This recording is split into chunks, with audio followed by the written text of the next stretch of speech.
But you know what else? You know what else? You know what else? What's happening, people? This is Avidan. Wait, we're messing up. Okay, we messed up. I don't know what happened there, but guess what? We're live. Episode 68. What's going on, y'all?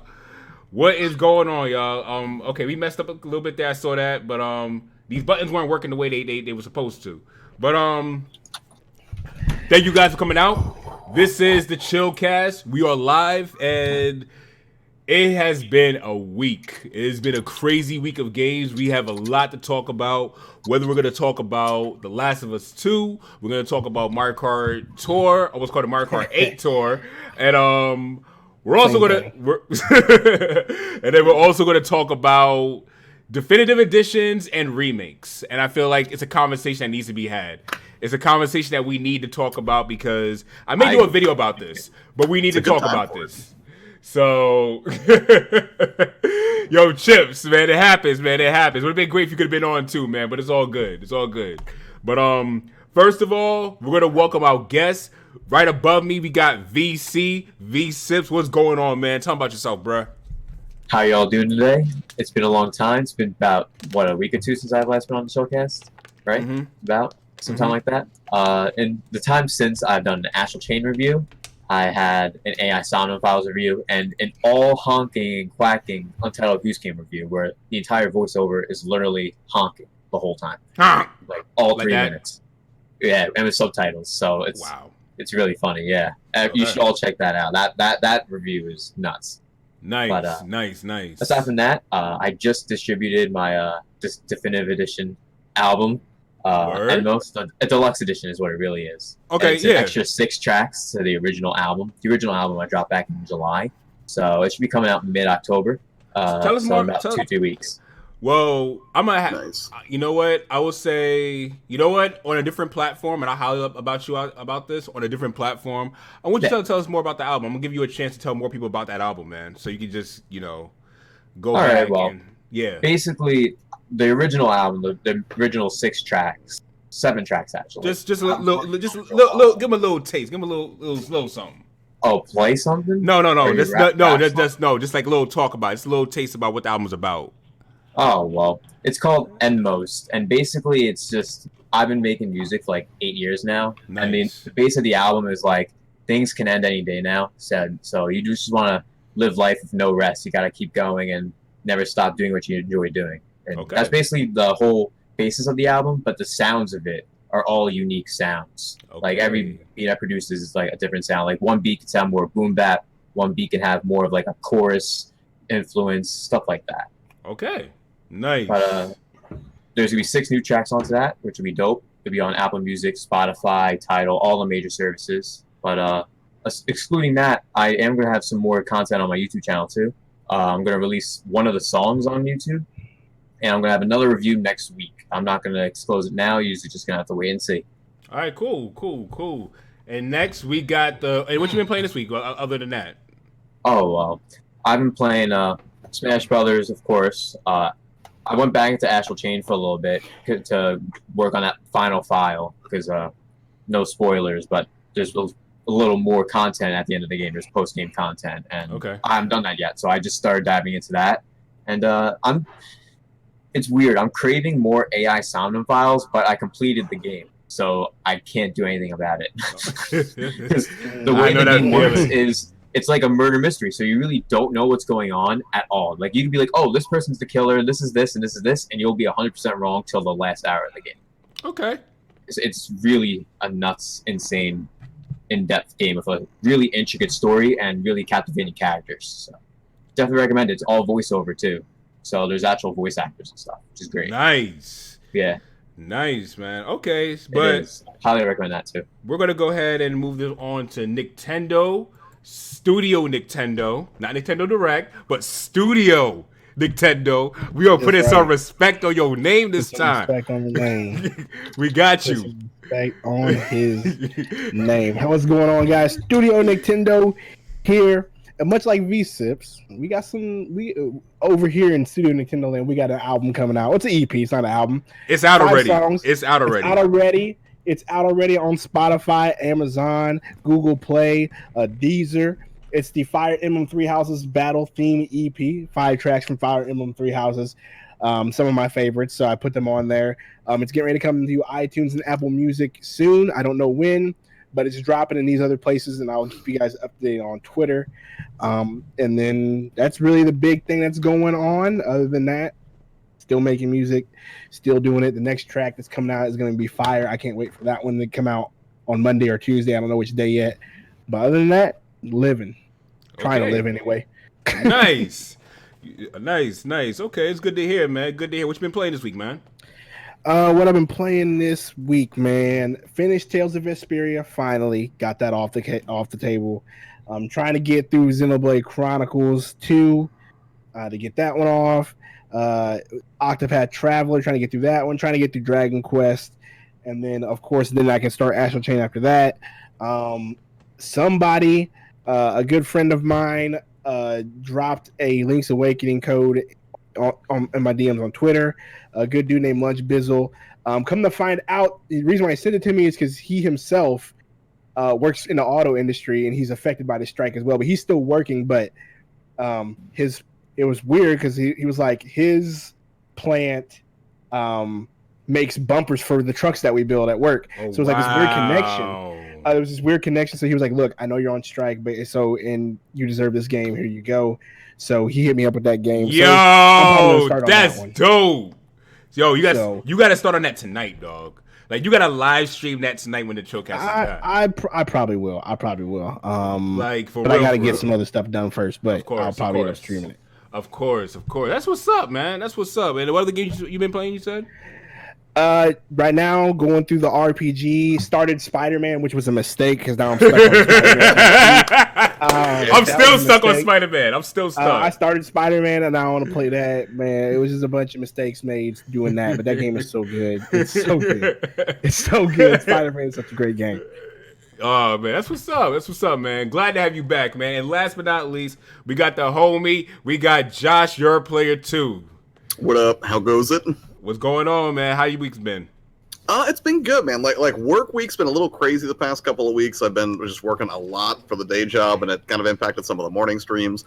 Other than that, keep doing the morning streams, which is a whole lot of fun. If you're not familiar, I'm doing basically 8 a.m. Eastern morning streams Monday through Friday through Halloween, and I'll probably continue and past that. It was just an experiment to see what happens to your channel if you decide to just switch completely to the live streaming format and stop doing pre-produced video altogether, which has been fun. I've learned a lot through the process. It's really cool, and for me, it's very exciting in the mornings just to get to hang out with a bunch of cool people, just talk about YouTube, video games, that kind of thing. And as far as what I've been playing, weirdly, I got kind of sucked into Turok again out of nowhere on the Switch. I don't know why. Like, I was testing the Switch Lite. It was one of the first games I put on there because I was like, this is going to be a digital-only machine. It's going to be really, really cool. Which only really works if you make your Switch Lite your primary machine, because otherwise you constantly are asked to authenticate.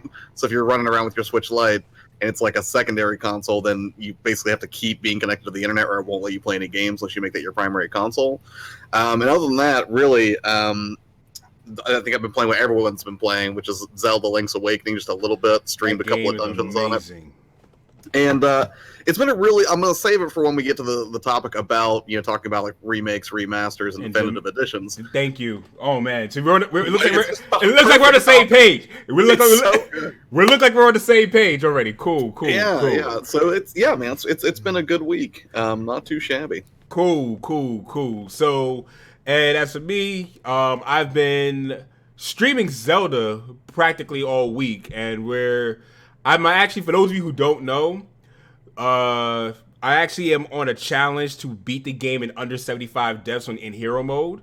Right now, I think I have 58 or 59 deaths. I only beat the 5th temple, so it's not looking too good for your boy with that challenge. But don't look like it. But the funny part about it is, Nicholas won, which I'm about to get into this about Nicholas in a second, because Nicholas actually just been great this week. With five other people did something really good this week. Again, oh my god, y'all going crazy right now. So I'm gonna get to that with Chris Levi just did just now. But basically, Nicholas made a challenge, and that is if I hit this goal of mine, he will buy me any game of my choice for the Nintendo Switch. Oh man, better hit the goal. But here's the stipulation: I cannot use fairies for the rest of the game either. That's messed up. So yeah, it's a very hard challenge. That's messed up. It's a very hard challenge indeed. But believe it or not, I beat the first boss. I beat that temple boss on my second try. So if I could maintain just 1 or 2 deaths for the next few temples, I'm good. I'm good money. I could do this. So with that, some really good stuff happened this week. From last week to this week, there from when we last spoke, we have 5 new members to the channel. Yes, guys, nice. 5 new members. The first one was Blanket 6. The second one was Jakin. The next one was Nicholas. Then the next one was Jake Miller. And then the last one was Katana Riku. So big shout out to all 5 of the new members who have brand new emotes to themselves. They are now official Avidan Smith, they're official Chill Squad members of the channel. Now, of course, if you support me through Patreon, you're already part of the Chill Squad. I appreciate you, but that is support that I really enjoy and I really appreciate. Thank you guys so much for all of the support. And what Chris Levi just did right now is amazing as well because he just gave $3 in super chat. Thank you so much, Chris Levi. So it has been a phenomenal week. I pretty much told you what I've been playing all week. Zelda, a little bit of Apex Legends. I told Rob about this. I actually did something with Apex Legends I never did on my own. I got 3 kills on my own and led my team to the top 3, which was actually pretty amazing. So it looks like I might be playing Apex Legends a little bit more too. So with that said, we're gonna go ahead and actually just jump into the topics, and we're gonna start off a little easy. We're gonna talk about The Last of Us 2 date reveal. Now I'm gonna talk about this trailer, and I promise I'm gonna keep things chill. I feel like we're gonna be chill because I saw last night The Last of Us 2 could be a very polarizing subject. For me personally, the trailer didn't do much. I feel like it's something that it does cater to those. It caters mostly to the people who are invested in the series, and not so much people who are not invested. It doesn't cater to the people who are neutral. Right, not the uncultured. I agree. I'll say this: there were people who were making Breath of the Wild comparisons, and the difference between Breath of the Wild and The Last of Us 2, Breath of the Wild really was attractive to everybody. That's the one thing I can say. I remember that trailer. I remember so many different people. You had Angry Joe say nothing but positive things about that game when it first came out, which you don't see that. So when I looked at The Last of Us 2, the biggest thing about The Last of Us 2 is how realistic it looks. Even the combat looks extremely realistic, and I may not dip too much into that. I may dip into realistic looks in gaming in another subject at another point in the near future. But I really want to harp on the fact that, are we letting how realistic this game looks take precedence over the actual gameplay of the game? Is that what we're calling hot? And someone could make the same argument that, is that why we're calling Final Fantasy VII Remake hot? You know, I want to make this a real interesting conversation and not a biased one. I'll throw in the game. Yo! Not Another Game Collector just became the 6th member of the channel. Thank you so much, my dude. Appreciate you, man. Appreciate you so much, man. Thank you so much. So, but yeah, Final Fantasy VII Remake, and we got Last of Us 2, which arguably these 2 games will be Game of the Year nominees come December. That's agreeable, right?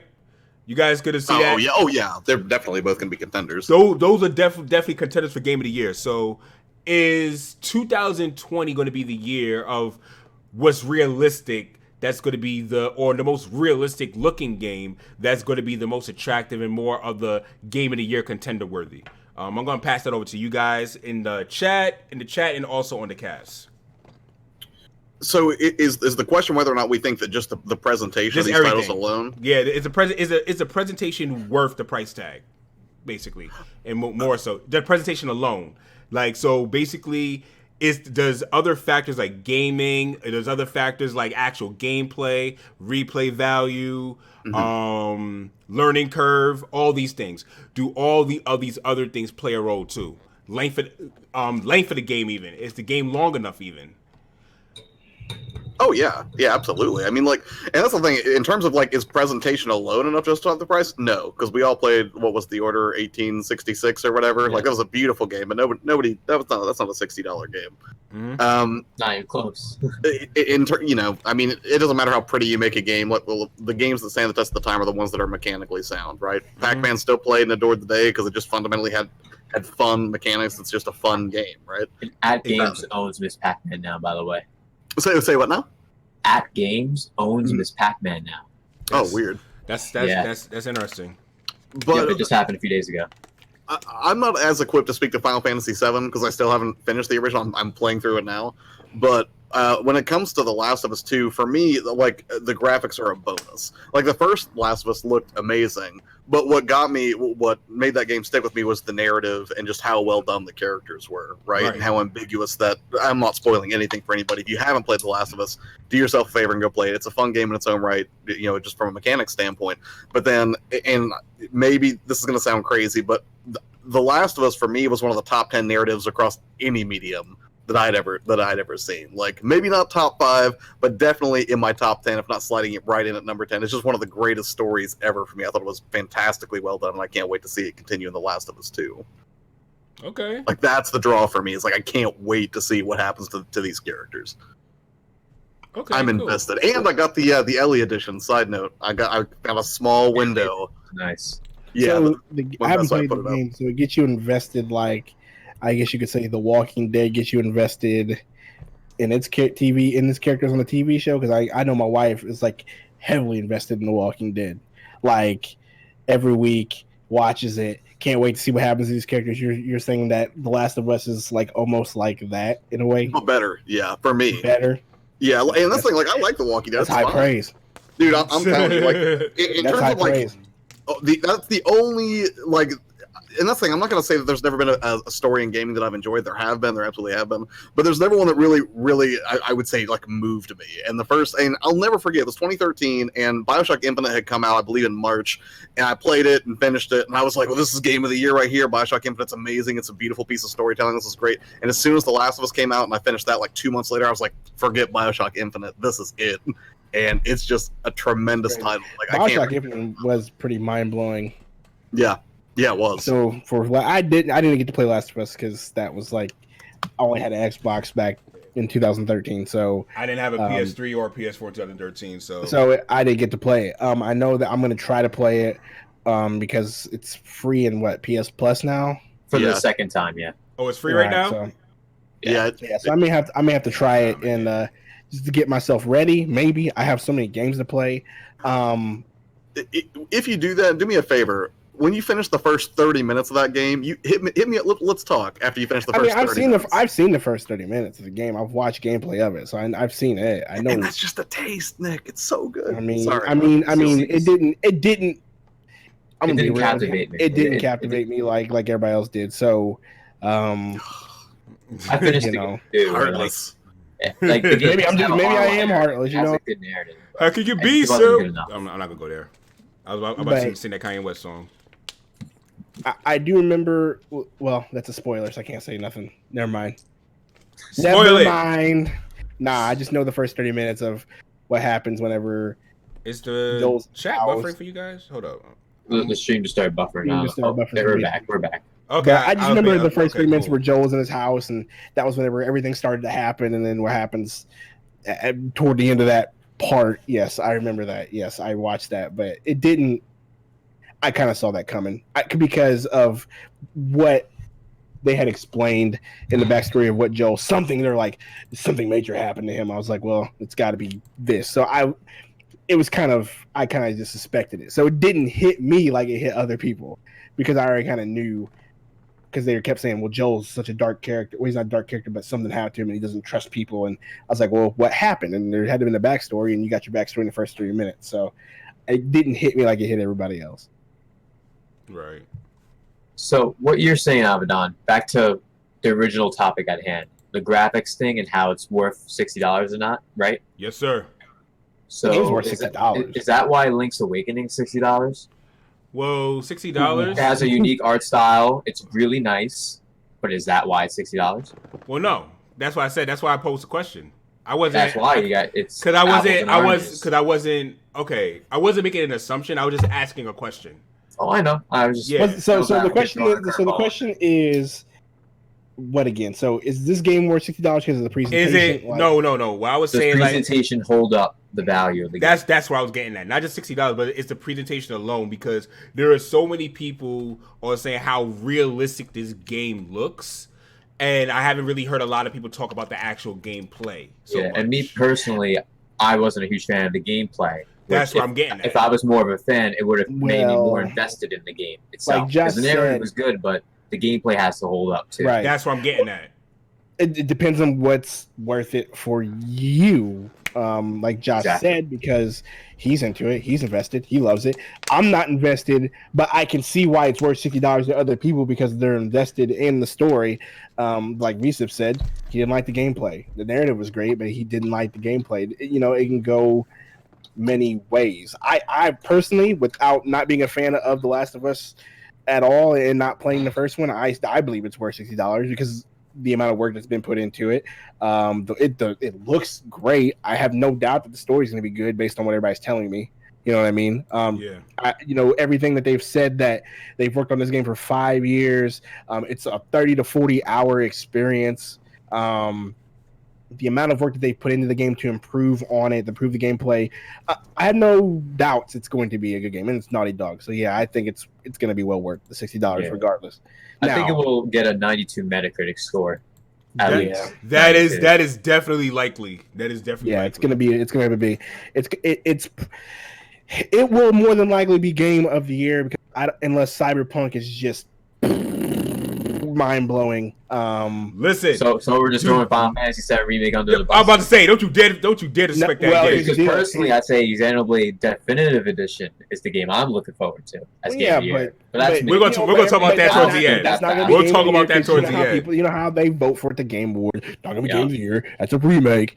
Final Fantasy VII's a new game in its own, but I once again don't think it's gonna get overshadowed by The Last of Us, in my opinion. And dude, February Last of Us, March Final Fantasy, Cyberpunk, like Animal Crossing too. the I'm not even a fan of Animal the Crossing, but beginning that's of coming the up too. year is just like Yeah. the wallet is dead. Yeah. Listen. Bank accounts are already getting emptied as we speak in September.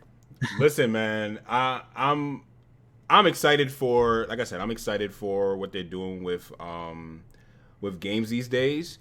And I'm excited for 2020. It's like I'm not gonna bring up too much of the remakes right now because I want to really save that for the end conversation. So I really want to just focus mostly on like The Last of Us and everything right now because there's a lot we can talk about with the remakes. There's a lot. That's gonna be the fun topic towards the end.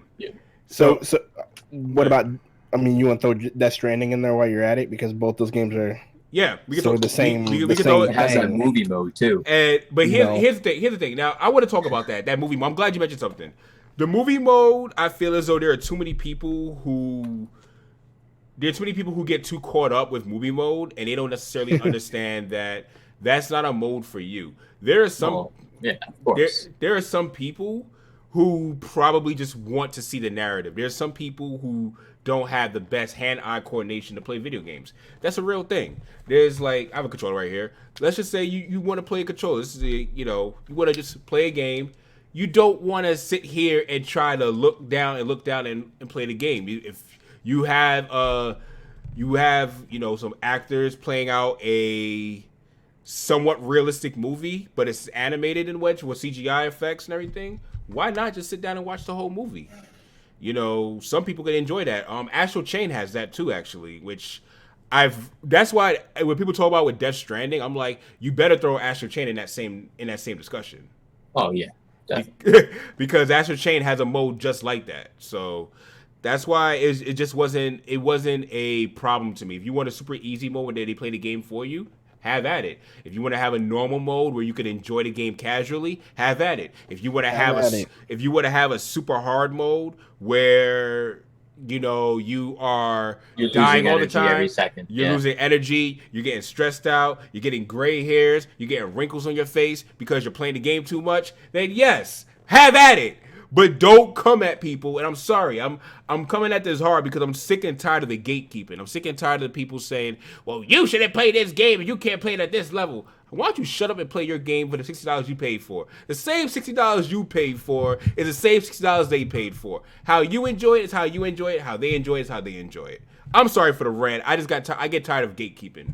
Sounds about right Does to that me, though. include people who like to buy games to scalp them? Scalping games.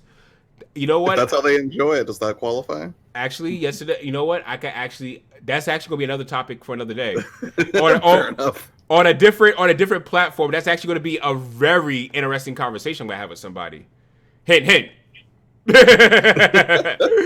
So you can kind of get where I'm going with that. So that's going to be something I'm going to talk about in the future. Not here, but in the future, we're going to talk about that too. Cool. Oh, there's going to be a lot of conversations that's going to be happening in the next few weeks. Trust me. So anyone else have anything else they want to add? First of all, we got to give a huge shout out.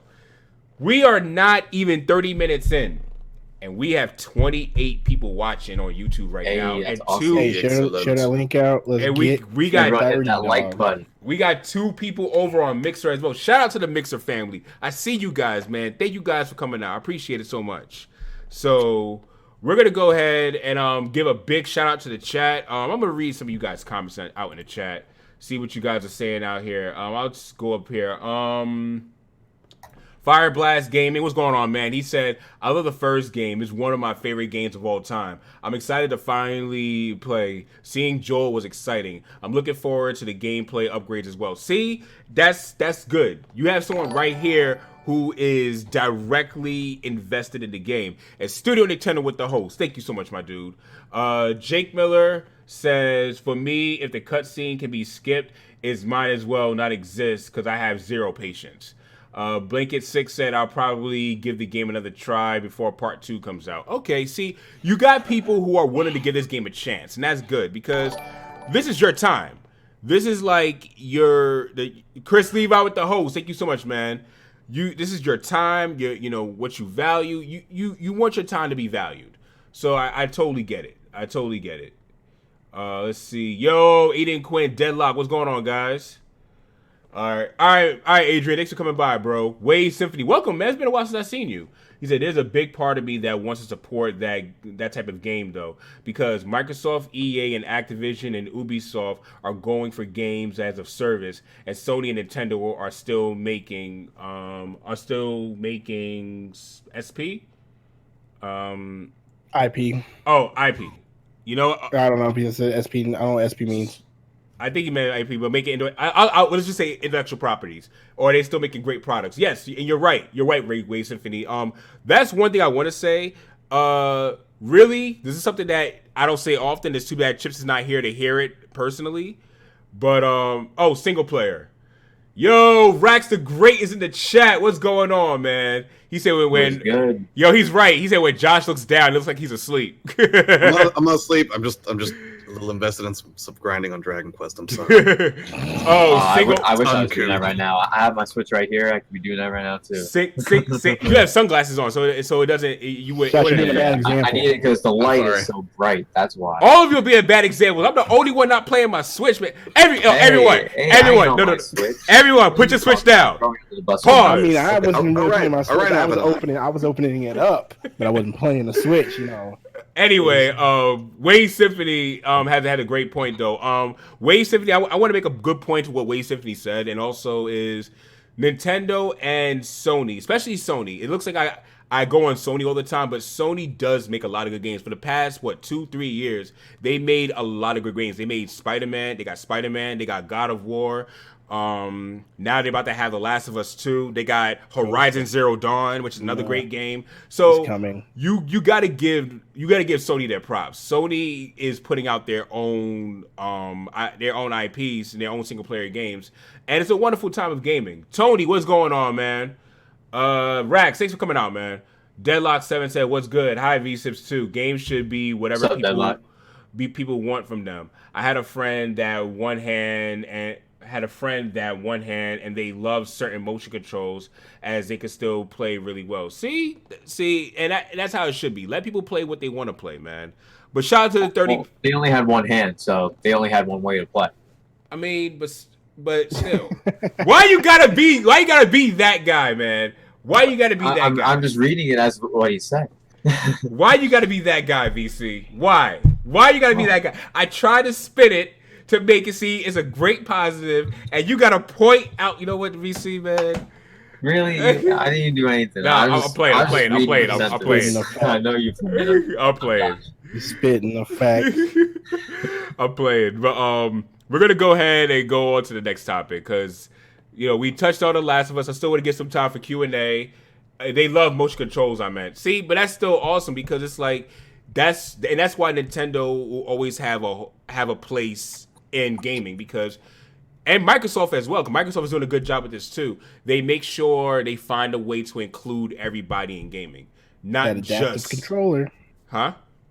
That Microsoft adaptive controller. And that's why I included Microsoft in that conversation because that is one way to include everybody. So gaming.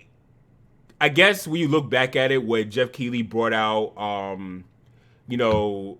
Phil Spencer, Reggie, and who's the guy for Sony again? I forgot his name. We all forgot? We all forgot his name? Okay, cool. I'm not the only one. So basically, when Jeff Keighley brought out all three of them, Andrew House or something like that. No, that wasn't Andrew Hauser. It was somebody else. Andrew House. Andrew House. House with that. You know what? I guess. Who knows? Just yeah. Move on. It doesn't matter. Dang! Yeah. If you're not memorable, you don't matter. Sean Layden. It was Sean Layden. There we go. That's what it was. Yeah, we were clearly wrong. That's what it was. Thank you, Nick. Thank you so much, Nicholas. Doesn't matter. But we're gonna go ahead. You're gonna stop singing that Rock and White Clef song right now. But anyway, we're gonna go on to Mario Kart Tour. Yeah, quit trying, making it sound better than it does. Right? You said Mario Kart 8 Tour. It's Mario Kart Tour.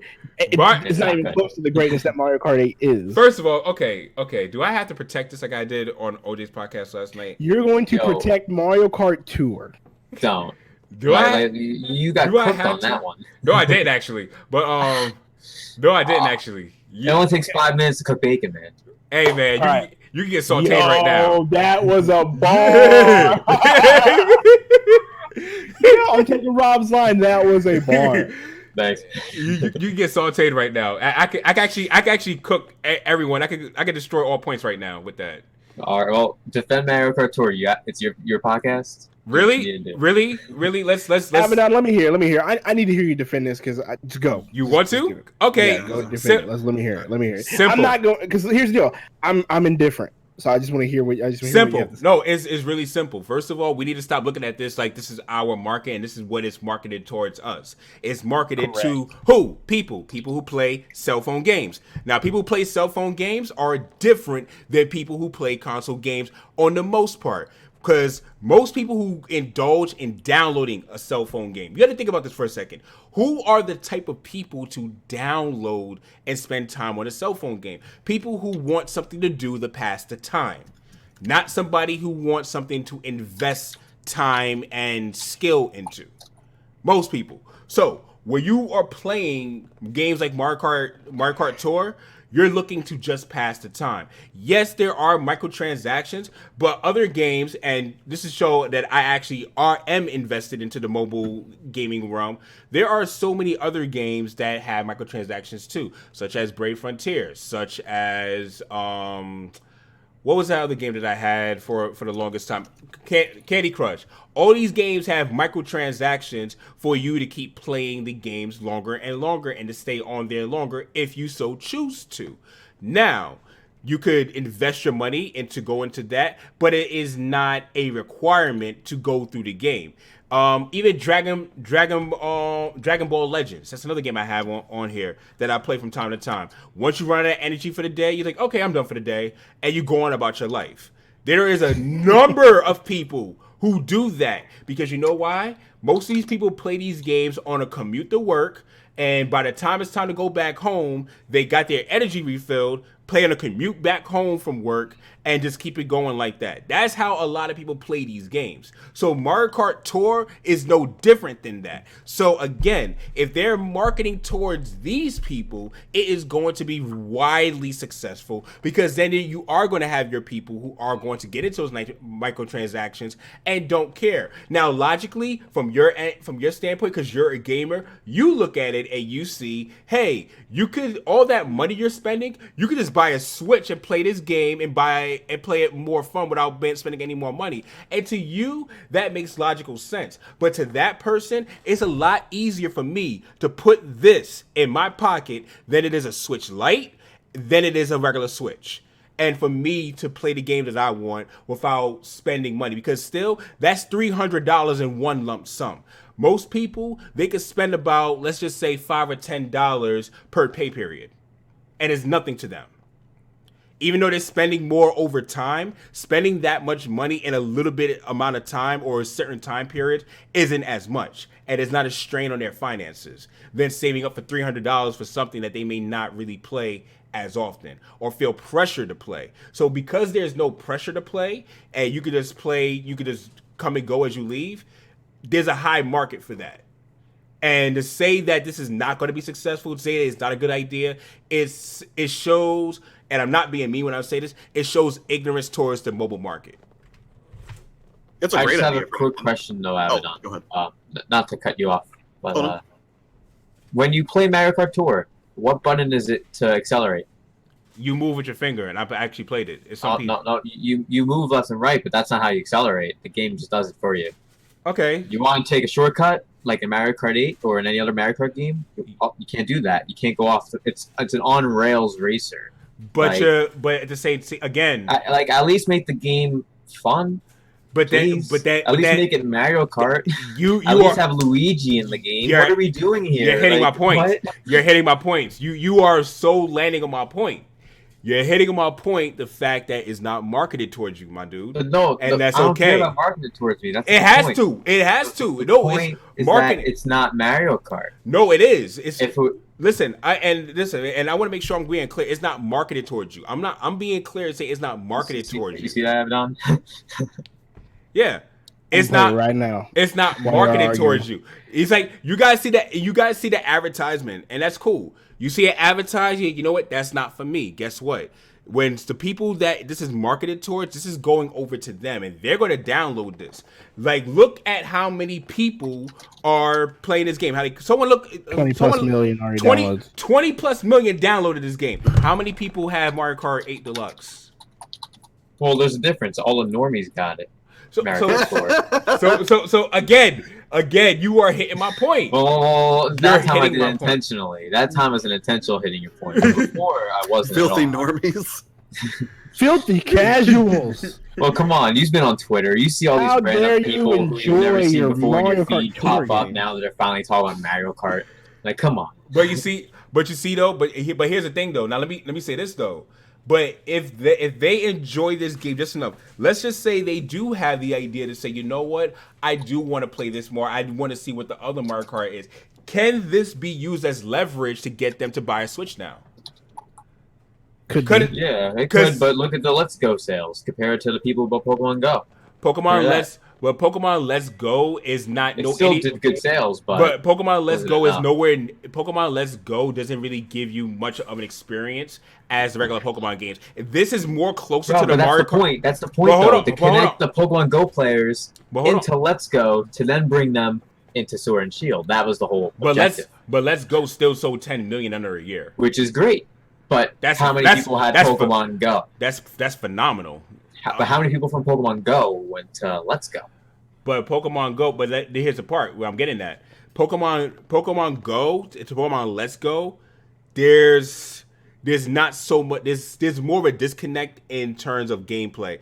At least with Mario Kart Tour and Mario Kart 8, there is still somewhat of the same mechanics. You can't accelerate, but you can still shoot items. You can still turn your car. In Pokemon Let's Go, you can still play against Pokemon, but you just capture them like you do in Pokemon Go, not like how you normally would. So you wouldn't have random battles. So, but you see, and look what It's the same thing. look what the Pokemon Company had to do. They had to create a brand new game, A new style, a new style game to kind of go with Reel the 'em in. mobile with the mobile game. This is connecting to the real thing. It's a different situation altogether. That's why I feel as though there's still a lot more power in it. Well, hopefully these 20 million people buy Mario Kart 9 day one. Hey, listen, if they do, they do. And who knows, they may contribute to more Mario Kart 8 Deluxe sales before Mario Kart 9 even comes out. We don't I think know. if Mario Kart 9 was a thing on the Switch, though, I could see like 9 million first month easily. Yeah, definitely. Because, like I said, the game itself is not terrible. I played the game Mario Kart Tour. There's some pretty decent looking. It's not a terrible game. It is not. For you to just to want to pass the time. You didn't pay any money for it. It's not terrible. I played some terrible mobile games. It's not trash. It's not. Now I'm saying this, not comparing this to Mario Kart 8 Deluxe. I'm looking at this as just a mobile game, something to pass the time with. Now, aside from that, then, now compare it to Mario Kart 8 Deluxe. What are your thoughts? If you could, it's apples and oranges, as you were saying, the whole Link's Awakening thing, because it's still at the same time, it's a game where you can't really brake or accelerate. Like you said, it's on rails. It's like the experience is somewhat the same, but at the same time, you have way less control. And it's expected. If you're going to download something for free, you're going to have some drawbacks. So I'm not going to compare something that is purposely made to be way less than the real thing. It doesn't. You're not going to get the same experience whatsoever, or you're not going to get the same experience. But if I could get a similar experience on my phone, like, oh, okay, I can turn here, boom, boom, and then if that multiplayer is good and I can have fun playing this with friends, I don't see anything bad about it. I just hopefully there's multiplayer at some point. There will be. They actually announced a date for it. It's still in beta right now, but I think it's sometime either next week or early October. They're going to actually add real multiplayer to it. So that's good at least. So yeah, so there is some aspects for you to still have fun with friends. You're not just playing a computer CPU all the time. But what do you guys? Nintendo? What are your thoughts about this, man? I mean, I was excited for it. I played the game. I wasn't excited for it after I played the game. But that's it. It's not, like you said, it's not a bad game. It's for a different audience. It's for a different sort of person. And Nintendo has made multiple other mobile games, and nobody's complained about those. But they have. I know, as I'm saying, they've made multiple other ones, and no one's complained about Fire Emblem, and no one's complained about Dragalia Lost, no one's complained about Mario Run, other than the fact that you put a price on it. No, they did. They did. They complained. Did anybody complain about Dr. Mario? I'm just saying, like, Nintendo knows what they're doing. They're in the mobile market to make money. This is going to make them money. It's a good game. It's not a bad game. I don't like it. It's not my cup of tea, but I'm not gonna sit here and complain about it being like this is the most awful thing ever, because it's not. And to anybody who wants to, like you said, to anybody who's gonna complain about it, it's not real Mario Kart. That's what I'm gonna say. You say you get got a little aggressive there. You got a little aggressive. It's not there. real Mario Kart. Yo, I'm just saying it's not real Mario Kart. Yo, Loki. It isn't though. I agree. Though it's not real Mario Kart. Loki said in the chat, he said, "Why are we separating console and mobile gamers? It is like saying PlayStation owners don't own Xbox or Switch. They are not separate since everyone has a cell phone." Okay, the reason why I separate mobile and console gamers is because console gamers have more commitment because they actually go out of pocket to spend money on these products. Downloading these games where you have the freedom to clean out your phone or just get rid of it, whatever you want by choice, you're a different market. You're a different pool that people will advertise towards. Xbox, PlayStation, and Sony, the reason why they're all inclusive is because they market the same way to almost the same way to that same consumer. They market to them so that you could buy our products so we can go ahead and continue to make more and better products for you. Whereas the console gaming market, they give you more of a paid by service and said, hey, if you want to play longer, we want you to go ahead and buy these power-ups so you can get to this level faster or you can stay on longer. And that's how they make their money. So the way they market towards each other is different. It's not like my opinion or VC's opinion saying that, Loki. It's more so on how these companies treat the consumers. They look at them in a different light. And that's just fact. They look at them and market towards them differently than they would console gamers. That's why. Just side note, I feel like you could make that a topic on an upcoming Chillcast, is just to talk about the disconnect between different types of gamers. Yes, please. Like not console wars, but like I put that meme joking around on the chat just now, but just like mobile versus console versus PC, and some of the differences between those three camps, because there are differences, right? It doesn't mean one's worse than the other, but I think it would be a fun topic to explore at some point.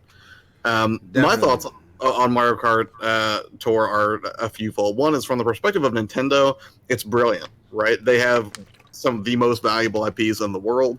There are millions and millions, hundreds of millions, right, of devices out there that can play these games. Yep. So you don't need 20 million players to buy Mario Kart. Hey, if 20 million people decide, you know what, I'm going to buy that new cart that just came out for $1, they just paid $20 million. So it's a great place to be in.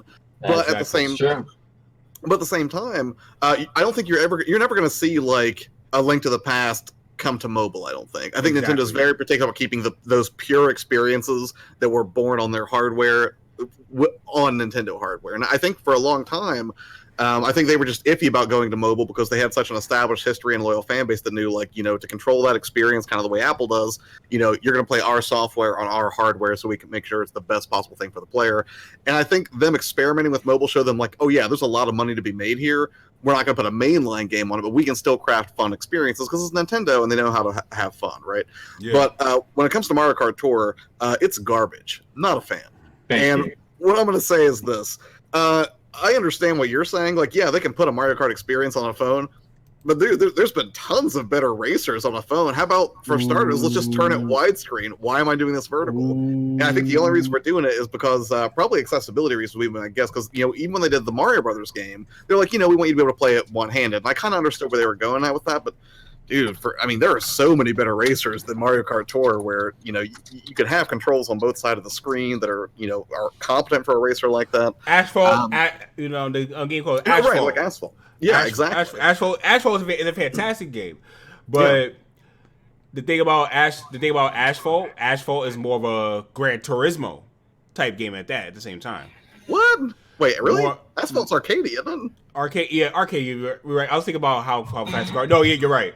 I was thinking about another game that's more like Gran Turismo. You're right. But here's the thing. Here's the thing that I will say about the Asphalt games. Even though you do play these games in landscape, which you have more buttons and more options to turn and everything, do what you want to do. Playing this game vertically, it's a very simple way to play. Actually, I can see that argument because Mario Kart is meant to be an approachable experience, and maybe that was their design philosophy. So now I'm actually rethinking my position on this. Yeah. But I guess it's just for me, like, anytime I've played a racing game, I've never wanted to play it vertical. Like, even as soon as I brought up, I was like, why would they do this? But then in that case, is it sucking more so a victim of consumer expectation or fundamental wise?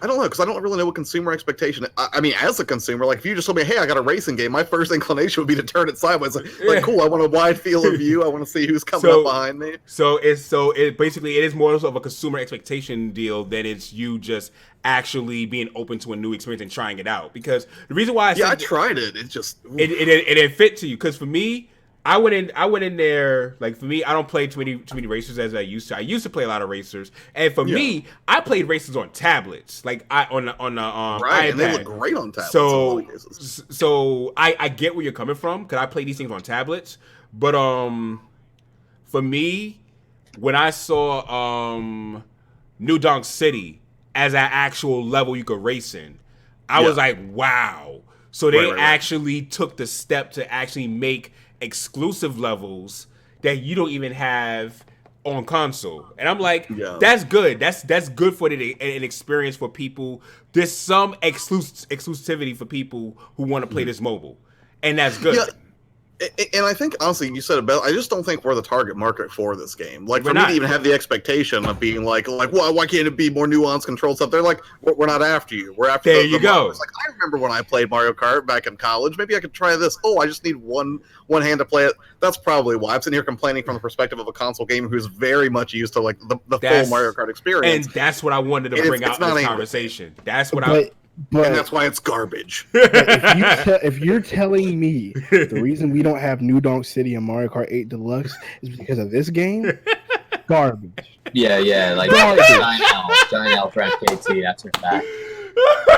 Like if you come out and tell me, hey, we got New Donk City in Mario Kart Tour. Hey, we got some new dope other track in Mario Kart Tour, but we don't have it in Mario Kart 8 Deluxe. Garbage. Listen, bring it to the Switch. That's all I'm saying. Listen. Baby, right here. Dirty screen and all. Listen, man. Like I'm indifferent, man. So I played it. I'm indifferent too, but then you said New Donk City, and now I'm mad because that needs to be on the Switch version. Well, it's going to be Mario Kart 9, hopefully. This is just a troll topic for Avidan. He took a podcast full of hardcore console gamers like, you know what's great? Mario Kart on mobile. I just want to... I'm telling you right now, we are not getting a Mario Kart 9 anytime soon as well as Mario Kart 8 Deluxe is doing. They just need to go ahead and put more DLC on Mario Kart, and people will pay for it. I'm just being real with you. I'll pay for a map, right? See, you're 100% right, but I don't think that they're going to even do that. I think they're really going to make a Mario Kart 9, though. I do too. They better. There's no need for it though. But there really is no need. This game is almost 20 million units. This game almost 20 million units sold. That's amazing. And I think it's like 35 million. It still has so many concurrent players on it. Exactly. Like, they don't have to make it. They really don't. It's kind of like they put themselves in the same position as Splatoon and Smash Brothers, which is kind of amazing. The Switch multiplayer is S tier if you really think about it, because there are so what? Wait, what? Multiplayer games are S tier. Think about it. Okay, sorry. All right, I'm sorry. The game, yes. The infrastructure, no. Sorry, I'm making a distinction here. Games. Yes, they are S tier. Not games. I'm saying games, not the crappy service online. The games, because you know what, you know what else is now multiplayer online, Josh? Super Mario World. You know what's not online? F-Zero, which is BS. Should be online. We're not gonna talk about that. Anyway, once we got Mario Kart Tour. Mario Kart is online. Yeah, with CPUs, except all the normies think they're real people. Wow. I said Mario Kart, the first one, not Tour. Oh, they said Tour. No, you said Tour. Yeah.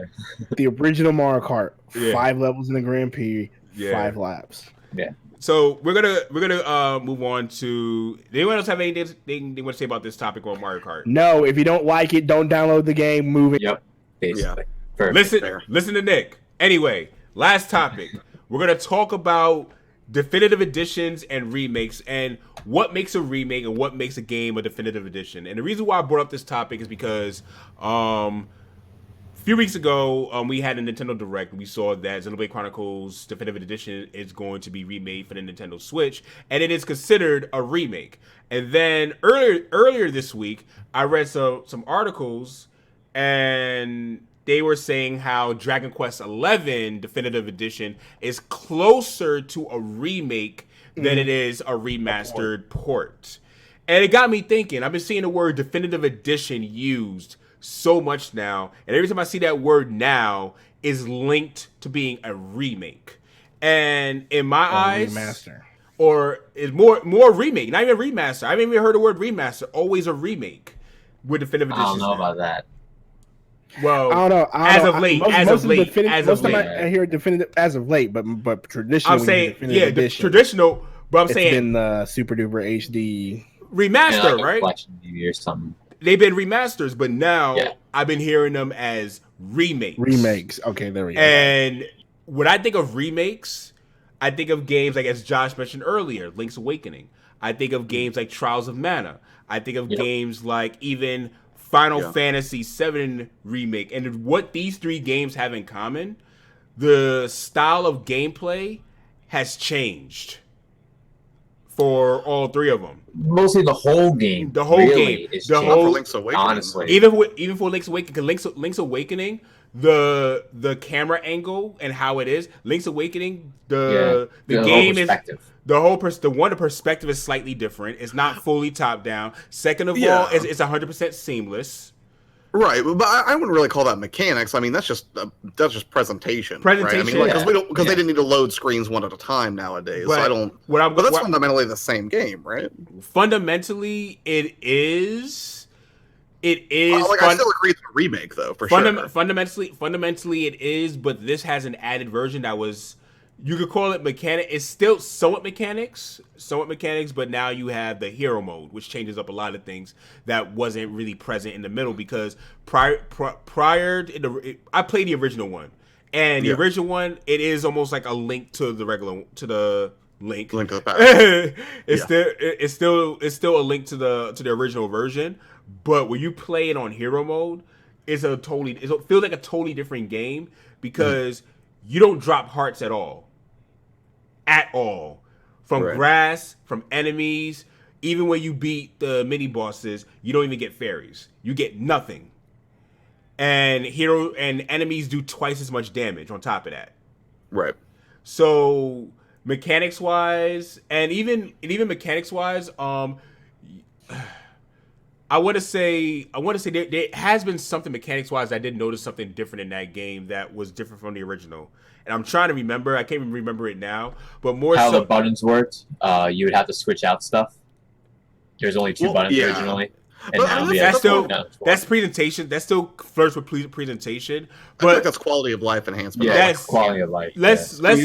Link's Awakening is on the kind of like the middle bracket. But we look at Trials of Mana remake, and you look at Trials of Mana is not only a whole full graphical fidelity change, but it's also a perspective change as well. It's still an action RPG like the original, but in terms of the heck was that? Anyway, I heard that. Yeah, I don't know what that was. I don't know what that was either. But Avidan Smith reads sweet. But in terms of, I guess you could put Trials of Mana. We're thinking about it. You could put Trials of Mana and Zelda Link's Awakening in that same bracket. The reason why I've been so engulfed in the Final Fantasy VII remake is because it puts a full new definition on a remake. It's like you're remaking everything from scratch, and when it comes to the box art has got a lot of people upset with Final Fantasy VII remake because it's not specifying if this is part 1 or whatever, which could be highly misleading from a marketing standpoint. It definitely is misleading. So, but it may not be misleading if they pull the okie doke and give you the full game. That would be pretty dope. If they pull the okie doke, change everything. That's the thing. If they pull the okie doke and say this is the whole game, you get the entire package of Final Fantasy VII remake, and they said we've been working for a really long time, so that's too much. Where you play the game, you have 200 to 400 hours of game. Really, honestly, that's just you having wishful thinking. No, I said that's not a thing. That's not, I hope it is, but no, it's not. I hope it is too, but it's not. I'm not getting my hopes up. It's not. I'm not getting my hopes up. I'm just gonna continue with the episodic, and it's mindset. not a thing. Yeah. Listen, yo, good night, Andy. But real talk. What I'm getting at is, if it may, like I said, the reason why I'm saying it may, I'm giving them some saving grace marketing wise. I'm giving them some saving grace to say they're not dumb to not specify this is episode 1 on their box art. But to get back on point, should definitive editions really be considered remakes, whereas we have games like Zelda Link's Awakening? I don't think so either. No. Yeah. Here's why. I don't mean to cut you off. Go ahead. No, you're good. Dragon Quest XI S to me is a definitive edition.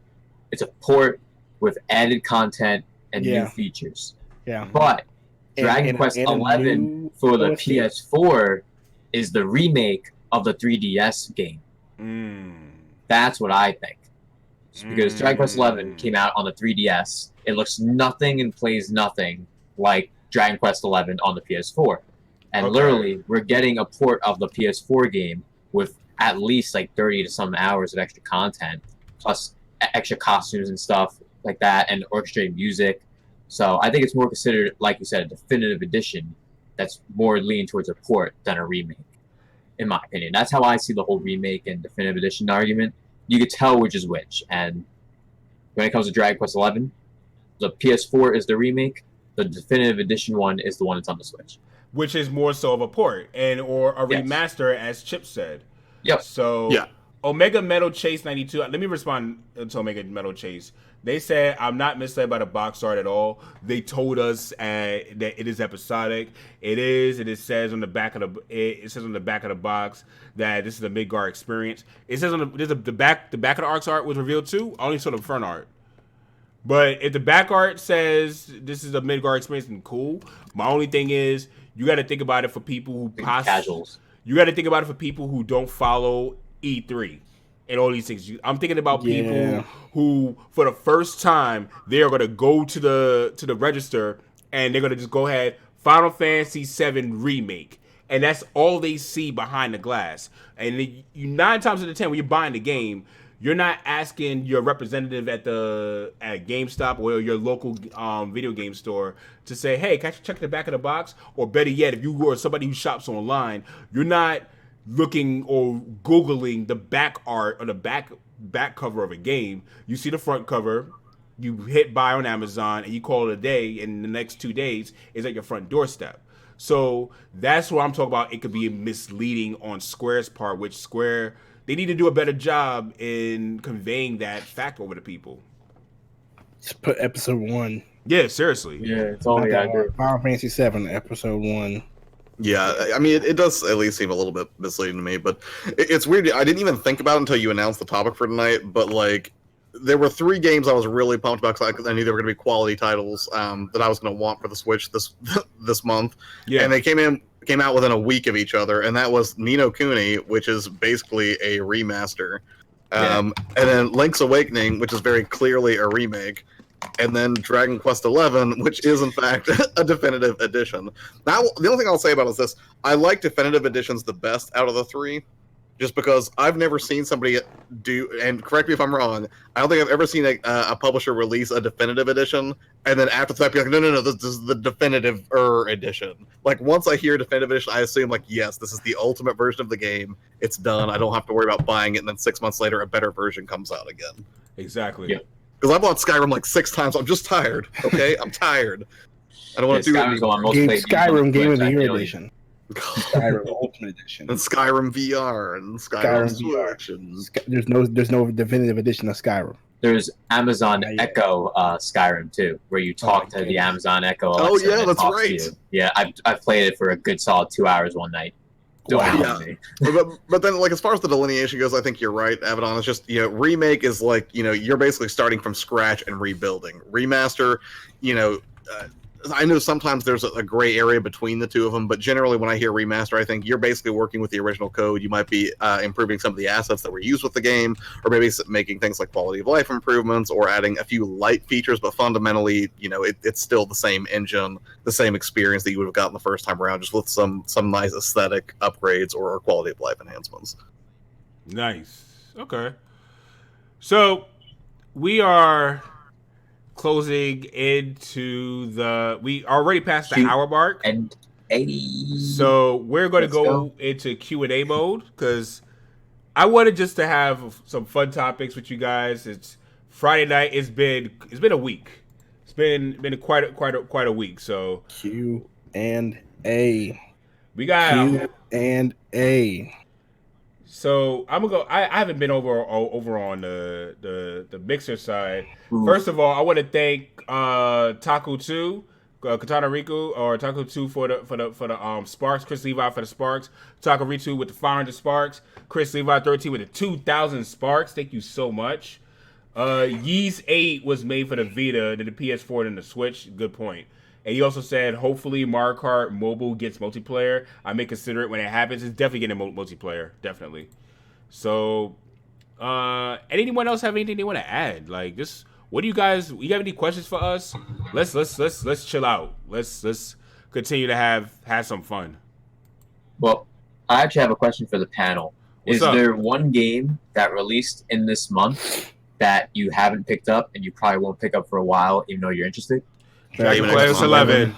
Me and Nick said the same thing at the same time. Dragon Quest 11 and Daemon X Machina, but Dragon And Dragon Quest 2, those 2 games. Dragon Quest 11 and Daemon X Machina. And Code Vein, probably. Daemon X Machina does not. I'm sorry, doesn't interest me. Sorry, it just doesn't. The mechanics look interesting, but at the same time, it's like story wise, I feel like I'll pick it up because I'm interested in those mechanics. But after a while, I'm gonna just put the game down.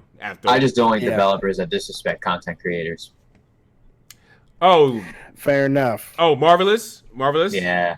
I don't like it, but it didn't stop any of us from buying Nintendo games. So That's a little different. Shots You fired. always find a way to nail your way around. With Daemon X Machina, they see a picture of their stuff. He came in with put a picture up and you're fine. I don't like it, but you're still taking my money. I'm sorry. For me, it's Link's Awakening. That's the game that I want it, but I can't buy it right now. Josh came in with the right hook. I got you. Hold on. That wasn't even supposed to be a knock against the V-Sips. I'm just, like, there's lots of stuff that irritates me, but, Deadlock. To me, I'm not sleeping on Dragon Quest. I have Dragon Quest 11 on PlayStation. So, for me, I'm still currently playing Dragon Quest 11 on PlayStation. So, I'm not going to get the definitive edition for the Switch when I already have it on my PlayStation right now, and I'm still playing it. So that's why I'm like not grabbing it. I don't think anybody in this chat is sleeping on the game either. Like we all know it's a great game.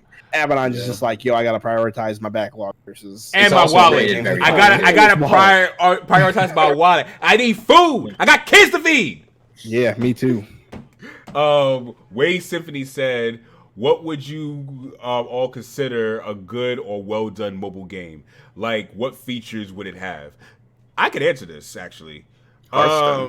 It's a good mobile game is something that could really have fun. Let me give you an example. I got a few mobile games on my phone right now. I got Dragon Ball Legends, I got Brave Frontier, and believe it or not, I even got RuneScape on my phone, which is a MMORPG. So I have 3 different types of games on my phone where I could literally just say, you know what, I want to just spend some time playing this game for a while. And even an old game like RuneScape, which you can use your old PC account on your mobile game. That's something that I feel as though is of high value, and you don't pay a cent for this. I got Pokemon Go, I got Candy Crush. Let's see. Hexagon. Believe it or not, for mobile games, I got Streets of Rage on here. Got the whole Streets of Rage game. I got Sonic 2. I got Streets of Rage 2 on here. I got this game called Bomb Squad. You have a lot of games on here that you could definitely, if you just want to sit down and play, you could. So mobile games themselves, I feel like they do get a bad rap sometimes because it gives the feeling that Nothing. It feels like I feel like it gives a bad rap to a certain demographic of gamers. It feels like, you guys. That's why, Loki, I do feel your comment. It's like, why are we separating these gamers? A lot of these people who play mobile games are people who probably played games a long time ago, but they don't got the time to play the newer games, or they don't have the patience to learn the new mechanics of these newer games. Chip stole my question. I was going to ask everybody in the chat in the panel this, but Chip stole my question. Wait, what? He is?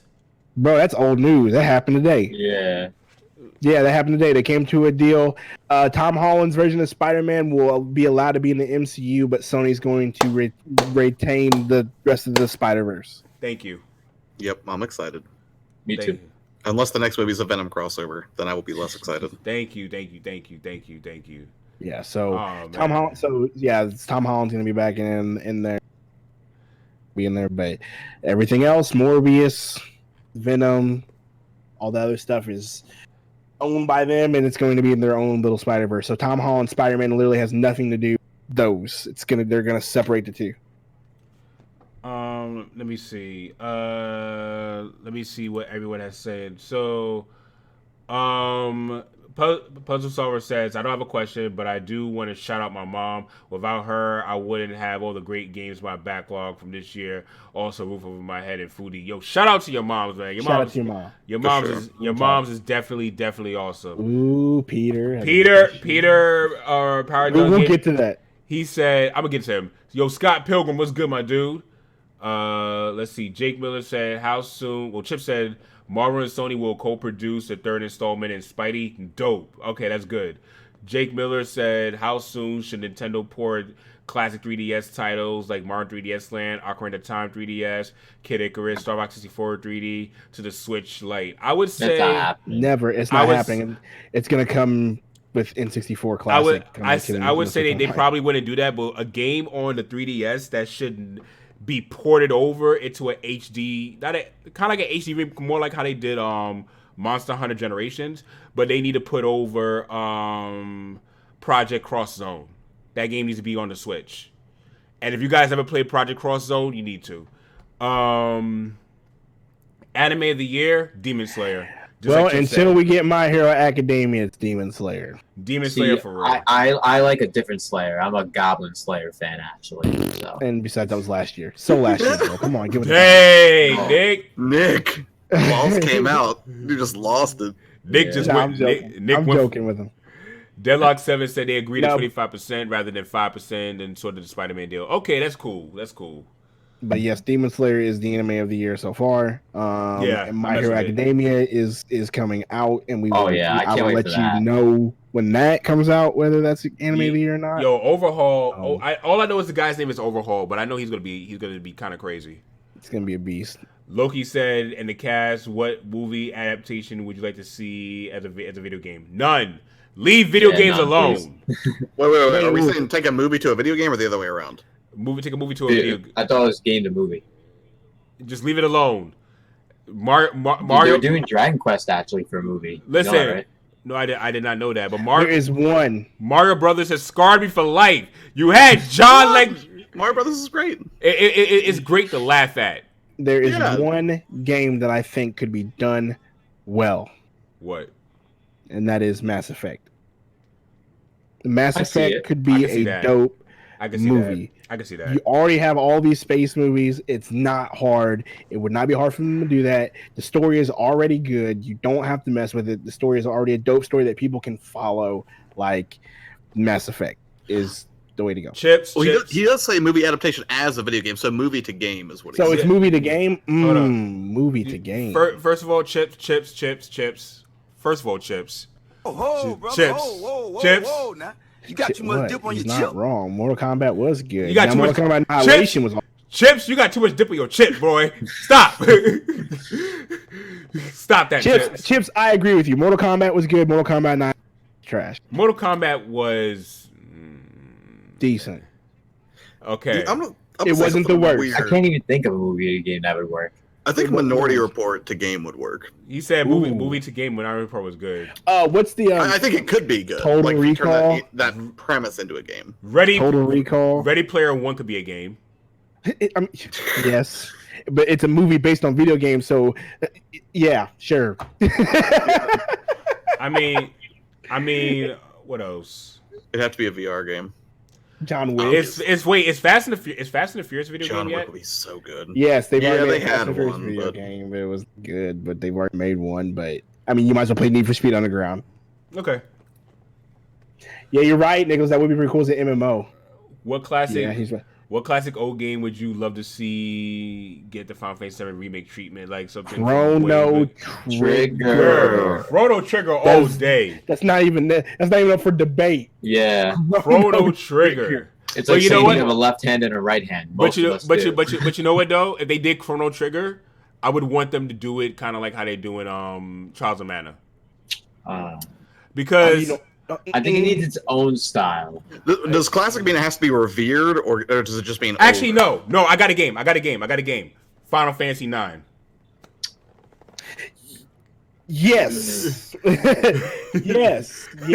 I was gonna say Super Mario RPG, but they already did that with Paper Mario because all they did was rip the story off. Yeah, I was about to say wait, Tenchu, but I think we got that in Sekiro. Wait, hold up. That's true. Wait a second. Paper Mario is a ripoff from Mario RPG remake. The first Paper Mario is literally a ripoff of Super Mario RPG. So Deadlock clarify, just a really old game. Not Thousand Year Door. The first Paper Mario for 64 very first one was literally a ripoff of Super Mario RPG. So you had character, you had a guy like Smithy and something like that. At the end? Not to that extent, but like the whole deal of stars falling and you make a wish upon a star and yada yada. Yeah, yada. the whole shtick of it. The whole shtick of it was literally a ripoff of Super Mario RPG Legends of Star, like literally. Not my type of game. But Thousand Year Door was dope. Oh, Thousand Year Door should have actually been guys. I told you guys when it comes to the Switch, I'm getting it. I'm not telling you to play it. I'm just saying Thousand Year Door was dope. It was better than. I'll be that guy who says that Super Paper Mario was a good game, not a good Paper Mario game. A good Super game. Paper Mario, is that the one that you get was And less of an RPG and more? The one where it turns. The one that turns. Yo, that one was dope though. That one was dope. The narrative in that game was insane. Yeah, well, I didn't care about the narrative, but that game was fun. Gameplay 2 was fun too, but like now the Paper Mario that came out in the Wii, Color Splash or whatever. Well, Wii U, yeah, Color Splash was horrible. Yo, Taco 2 with the 500 sparks, man. Thank you so much, man. Appreciate you, man. Any more questions? Do we have any more questions? I'm trying to think of Chip stole my question. We could start closing out. If not, let me see. We don't have any more questions. Wait, you're getting Jumanji the video game? No, I'm not. By the way, do you guys know that they're remaking Neverwinter Nights for the PS4, the Switch, and the Xbox One? Can you say it one more time? Neverwinter Nights. Old MMORPG. What about it? It's coming to the Switch, PS4, and Xbox One later. Oh, word? Yeah, I think. Okay. Oh, yeah, we'll do that. Deadlock, you got. Yeah, the reason why a lot of people don't know this is because a lot of people don't know this because it's one of those things. I happen to be at GameStop and I was looking at their books, and you know how GameStop they know what games are coming out before sometimes they announce it. So I saw Neverwinter Nights. It's like Switch. I'm like, what's this? They're remaking the game. I'm like, oh, okay. Neverwinter's a decent little MMO type. I'm definitely going to be copping on Final Fantasy VII Remake though, the deluxe edition. I already got $5 down on the game, so that's right. I'm getting it physical, guys. Why wouldn't you? I mean, I have to. Yo, Jerry Totten, what's going on, man? Oh, whoa, hold on. We got more questions. We got to stay here a little bit longer. Yep. All right, Deadlock ports. Deadlock 7 said GameCube ports to the Switch or remasters like Wind Waker. GameCube ports. I want Paper Mario. Actually, you know what? No, I want for Wind Waker. I want them to give us it's already a port over to the Wii U. So give us a definitive edition of Wind Waker over to the Switch. That'd be great. I would say, you know what? Do Twilight Princess and Wind Waker as a double. Thank you. As a Metroid pack. Prime. Wait. And not to be throwing a stick into the shed, but let's throw Skyward Sword in there too. Yeah, that's what I was thinking. I always wanted to play that. I think that's a decent idea. Skyward Sword, in my opinion. Ooh, Santiago. Actually, Eternal Darkness remake. Skyward Sword, in my personal opinion, should actually be its own remake, kind of like Xenoblade Chronicles, definitive edition. Yes, it should be a good idea because you have to remake that game, remake it so it maps out to an actual controller for one. Yes. Remake the game entirely. That's what I would want for Skyward Sword. Because Skyward Sword, for those of you who haven't played it, it's arguably one of the best storyline Zelda games that's out there. Like, story-wise, the game is amazing and arguably has the best boss battle out of all the Zelda games. Arguably. So, I would definitely say I'm for that for Skyward Sword. Go ahead. I want Paper Mario, Thousand Year Door. Mario Sunshine. Ported over. Yeah, Mario Sunshine ported over. Sunshine would be great. Oh man, I just had it in my brain. Star Fox Adventures, bring that back. I know that wasn't popular amongst the people. I liked it, but Star Fox Good Adventures game. was dope. Sorry, it just was. Prime trilogy. Star Wars and Soul. F-Zero GX and just add online to it, please. Yes, and Prime 1 and 2. F-Zero of online. Prime 1 and 2. Prime 1 and 2 would be dope. While you're at it. Or here's an idea: Luigi's Mansion. Yeah. No, you don't gotta worry. It was ported to the 3DS. That's why I'm worried. I don't want it on the 3DS. Tony Hawk's Pro Skater 3. Yo, hold up. I like the second one actually. Killer 7. A little more. Quick shout out to Matthew Hammond with the $1.99 donation in Super Chat. Said Metal Gear Twin Snakes 2 and 3 HD collection. That would be amazing. That would be amazing. I would love to play Metal Gear Solid 3 in HD on the Switch. That would be amazing. That's my favorite game. Santiago had to go with Beautiful Joe. Beautiful Joe's a great one too. They probably will. Beautiful Joe, Eternal Darkness too. Those are great games. What else? Omega Metal Chase 92 said, "What do you think will showcase at the Game Awards regarding Nintendo?"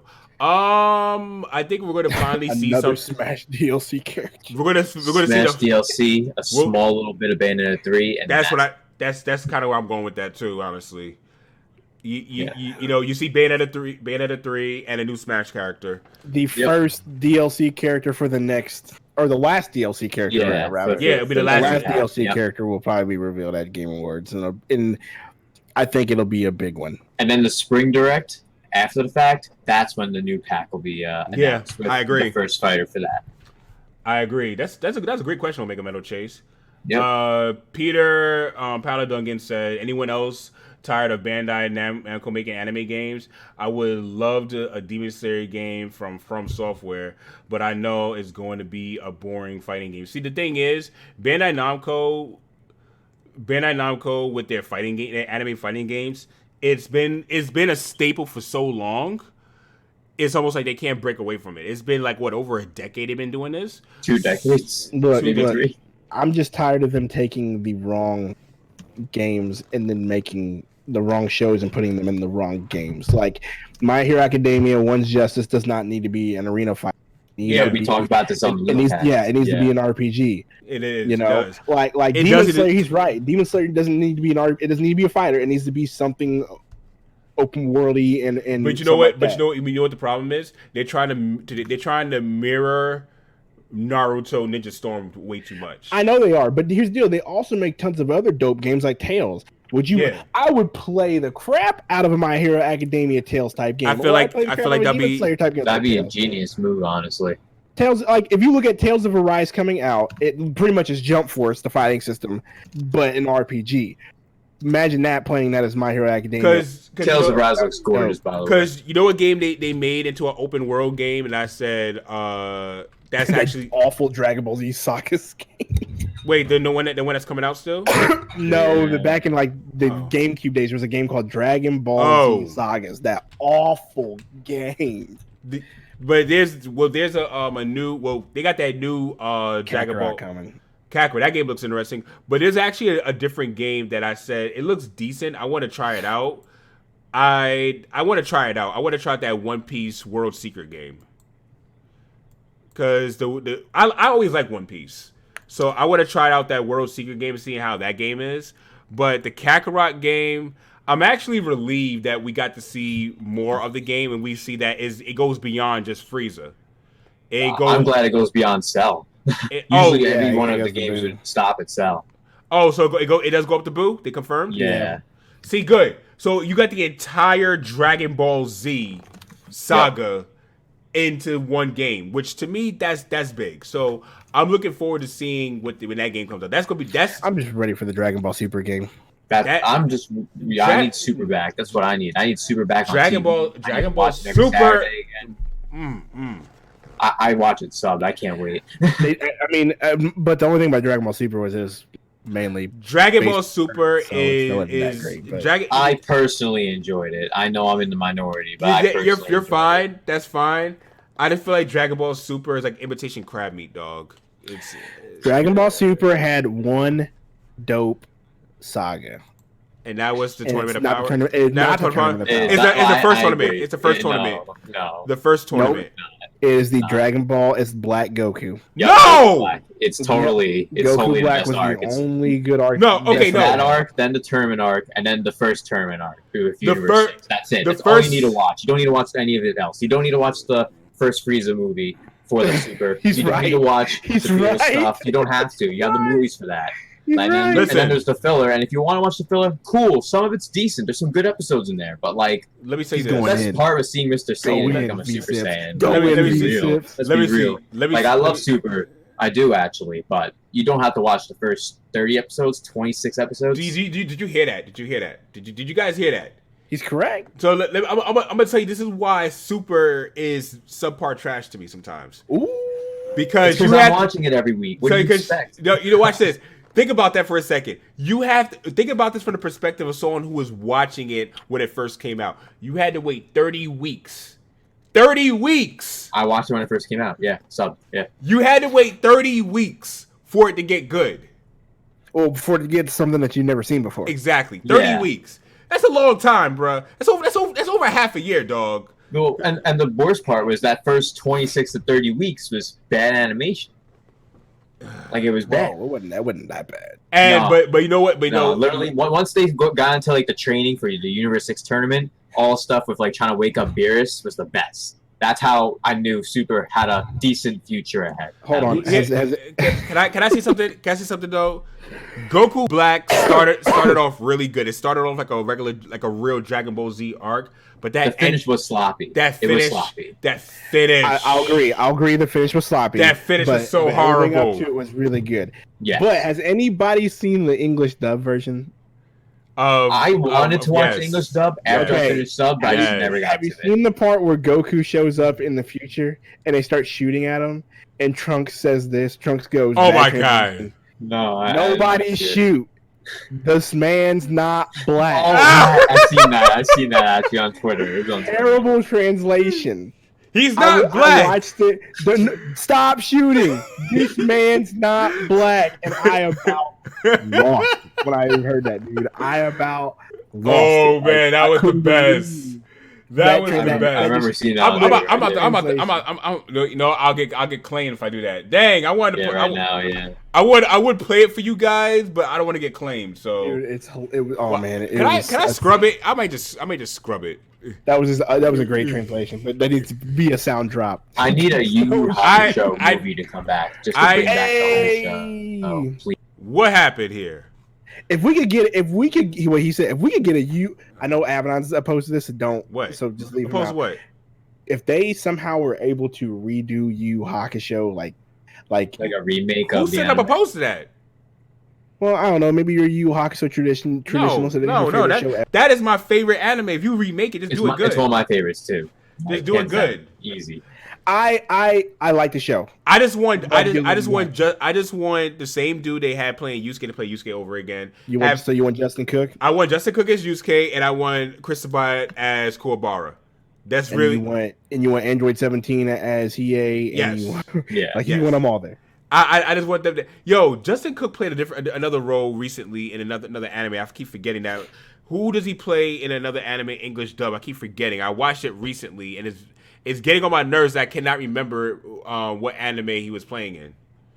But it's like he was like a main. I think he was like a main antagonist, and I forgot. It was some anime I was watching. Oh well. Oh, we got a question in the chat. What do we think about a PSP 2? No. Yes, But Josh would love it. absolutely love it. I would too. The PSP was awesome. The PSP It was awesome. The Great PSP was comfortable good. system. The PSP was real good. I actually own a PSP. And a Vita. Thank you, sir. One of my favorite PSP games of all time will always be Crisis Core. Crisis Core is an amazing game. Yeah. I'll be honest. I bought Ape Escape, and that was one of my favorite games Ape on Escape it. is a dope I'll game. be honest, I it is. downloaded Ape Escape. Chris Lee, I had a decent question. What'd you say? Chris Lee, I had a question. Chrissy, if I had a question, we can scroll up. Scroll up. How far am I scrolling? Oh yeah, I was trying to get to that. He said I had to ask Josh his thoughts on Borderlands 3 so far, and Nick and VC dope music. Avidan, your streams have made me think of getting Zelda more and more. Thanks a lot, Chris. I appreciate that. Thanks, Gotta Chris. get Zelda. It's Means a lot. It looks dope, doesn't it? I really like Borderlands 3 so far, but mostly on the merit that it's finally a game me and my dad can reconnect on, because we thought that was going to be Fallout 76, but man, it sure wasn't. Wrong. And, yeah, so Borderlands 3, I'm only like maybe 10 to 12 hours into it so far, but I'm already having fun with it. Like it's exactly what it advertises itself to be. It's exactly what I want. It doesn't reinvent the wheel. It's just straight up looter shooter fun with over the top, ridiculously juvenile humor. Presentation that I think ages pretty well compared to a lot of people that go for that realism look. And the guns all feel great. So yeah, I'm having a blast with it. All right, cool. Well, we're gonna go ahead. We're an hour and 30 in, so I'm gonna go ahead and start closing out. Nicholas, I did not get my Vita yet. By Ben had skill says Sony will be using Microsoft server. It will be great with PSP2 remote play. Well, okay, so we're gonna go ahead and start closing out. Thank you guys for coming out. This has been. Thanks for inviting me on. It means a lot. It's always great to be on the Chillcast. Always, man. If you ever want to be on, you're always invited. Thank you. We're definitely gonna get more people to come through on here. Let me see who's live. OJ's live. So live. Triforce is live all day. Triforce is live all day, every day. Okay. Literally. Triforce is live, and Shadow Elite is live. You know what? Hold up. Shadow Elite is playing Shin Megami Tensei. He's playing Shin Megami Tensei, and OJ's playing Splatoon 2. Yep. You know what? All of those splatty tunes. Shin Megami Tensei. Oh, that game's never come to Switch. You know what? We're gonna go raid Shadow Elite.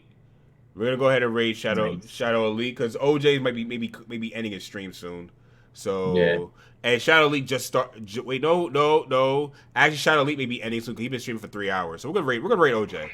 We'll raid OJ. Alrighty. We're gonna raid OJ tonight. So all right, you guys, we're gonna go ahead and get on out of here. So first of all, we're gonna start off with our guest V Sips, man. Thank you again for coming out, man. Where can they find you, bro? Thank you, Avidan. You can find me on Instagram and Twitter, VCIPZ, 5 letters. You can find it.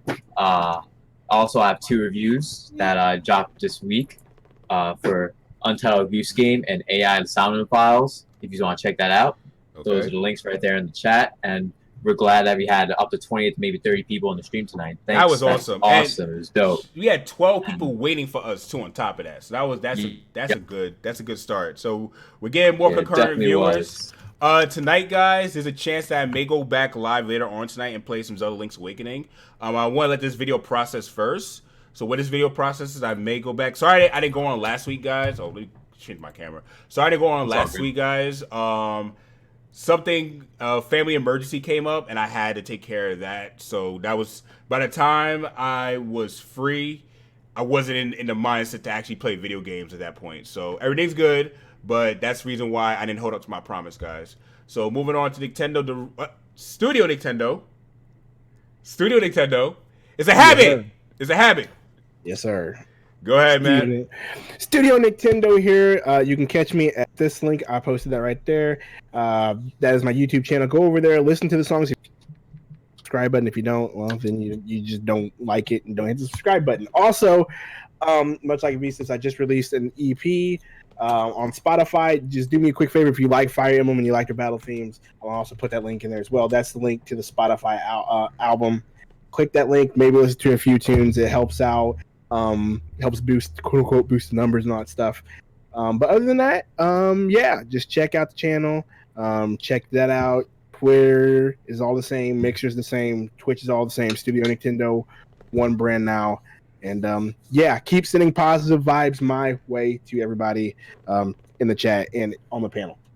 All right, cool. And last but not least, yes, what's up? Your Player 2 here. So if you want to come over and hang out on my channel, I'm basically going live right now through Halloween every Monday through Friday at 8 a.m. Eastern, mainly talking about YouTube help stuff if you run a gaming channel, but then on Fridays tend to do some more fun stuff. Multiplayer streams on Wednesdays at 9 p.m. Eastern. Beyond that, this weekend I would love to tell you that I'll be streaming Link's Awakening or Dragon Quest XI or Ni no Kuni, but I won't. The truth is I'm going to go out to KFC and then I'm going to stream, I think, the entirety of I Love You, Colonel Sanders, the dating simulator dropped by Kentucky Fried Chicken this past week. What? It's a moral imperative. I'm sorry, I have to do it. It just looks delightful. He's so handsome. Just so classically handsome in that video game. Imagine they make their own pantsuit game. Yeah, exactly. Wow. Exactly. It comes with a 2-piece KFC meal, and then Right. you get a pair of panties with it. Exactly. So I'll probably be doing that tomorrow after I go to KFC and make sure I do it upright and fuel their marketing machine. But if you want to hang out on Twitter, also I just dropped it in the chat there. This is the best place you can reach me. And yeah, good stuff. If you think that sounds appealing, feel free to check out the channel. If not, you should probably do something else with your weekend. Sorry, I'm a little tired. I had not had a lot of caffeine today. That means you better go over there. Yes, you. So Better go over there. But anyway, thank you guys for coming out to the Chillcast. It's always a pleasure to hang out and talk video games with you guys, both to the panel and to you guys in the chat. I'm going to go ahead and raid OJ. So, future updates to the channel. This channel is mainly a live streaming channel. I've kind of like taken the Josh's approach. I'm going live stream. Real talk, YouTube is just not what it used to be, and I'm not going to sit here and stress creating content. Huh? They're actually ending right now. Man, who we raiding? What'd you say? He's ending the stream right now, actually. All right, so we're gonna go ahead and raid Gamer Thumb streaming. Gamer Thumb streaming. Yeah, I think he's doing Link's Awakening actually. You know what? Hold on. Let me just double. You know what? Go ahead, Josh. Because we don't raid. Yeah, sure. We don't raid them. We don't raid. So you got that. So while Josh takes care of that, There you go. we're gonna go ahead and just become more of a live streaming channel over here, guys, because YouTube is created content is better when you're a bigger channel, and I'd rather save like the great ideas I have for videos and stuff like that when for other and more niche based things that I feel like that are more of value, like the conversation that I had about Final Fantasy VII Remake being a better remake than Xenoblade Chronicles 1 for the Nintendo Switch that's coming in 2020. I feel like these are healthy conversations. These are more interesting conversations that we could all have. But in terms of growing on YouTube, it's been more fun doing these live streams with Zelda and doing these Chillcast videos. And moreover, I'm going to be playing Fire Emblem more with you guys, play Astral Chain more with you guys. So I feel like being able to be in the chat and play these types of games with you guys is better. So moving forward, the second channel, Musically Avidan, is under construction. There are going to be some things that are going to be extremely different on that channel. I'm not only going to be doing remixes. The remixes will still come. That's why you guys haven't seen the Terry Bogard remix, because I'm moving on things creatively that I can't talk about with you guys just yet, because I want to surprise you guys. I want to surprise you guys with some content that you probably wouldn't expect, and something that you guys would actually enjoy more of, especially since you guys like, conversational type content. I want to do more things and actually take things to the next level. So that will be coming in the next month of October, moving on to the end of the year onward. So expect great things for the rest of the year on both channels, both here on Avidan Smith and Musically Avidan, where you can find my music. So with that said, we are going to go ahead and get on out of here. If you like this video, hit that like button, hit that subscribe button, and most of all,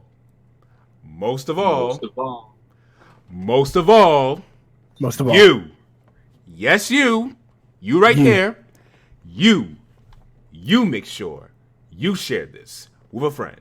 This is Avidan V-Sips, I won't say Super Nintendo, Studio Nintendo. You're playing too, and this is the Chillcast, and we are out. Peace.